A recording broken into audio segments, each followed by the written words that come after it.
On December 8th, 2022, the Google Chrome team announced Memory Saver, the browser's new ability to free up RAM from unused tabs so that it could be used in the tabs you've interacted with more recently. For most people, this was probably a non-event. For people like me, it was huge. A breath of fresh air. Why? Because I have, let's say, an unusually high number of tabs open at any time. Hundreds.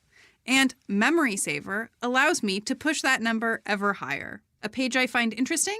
That's an open tab. A page I might need to come back to later? That's an open tab. A topic I'm researching?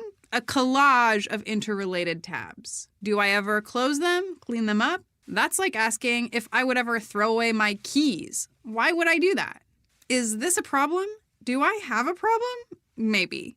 But if so, Chrome is certainly an enabler. It turns out they have a term for this. It's called digital hoarding, and it's exactly what it sounds like: the persistent accumulation of digital content, coupled with an unwillingness to delete it. We're not talking about the occasional saved article or folder of screenshots you'll never look at again. No. We're talking about needing to uninstall apps from your phone because you've got too much other stuff on it. We're talking about getting trapped into an iCloud backup subscription or a Dropbox membership that you'll never, ever be able to cancel. Other studies have found that somewhere between 3 and 6% of the general population engages in this kind of pathological digital hoarding.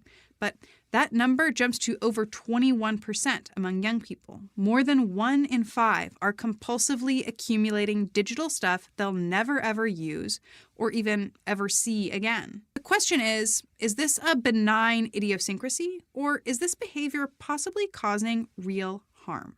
That's what the authors of today's paper are trying to figure out.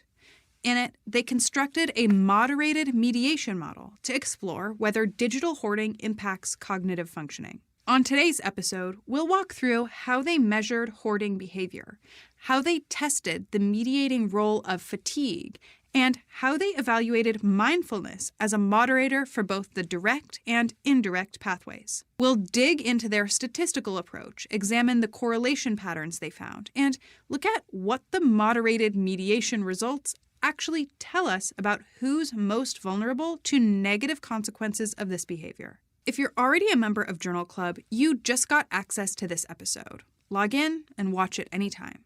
See you there.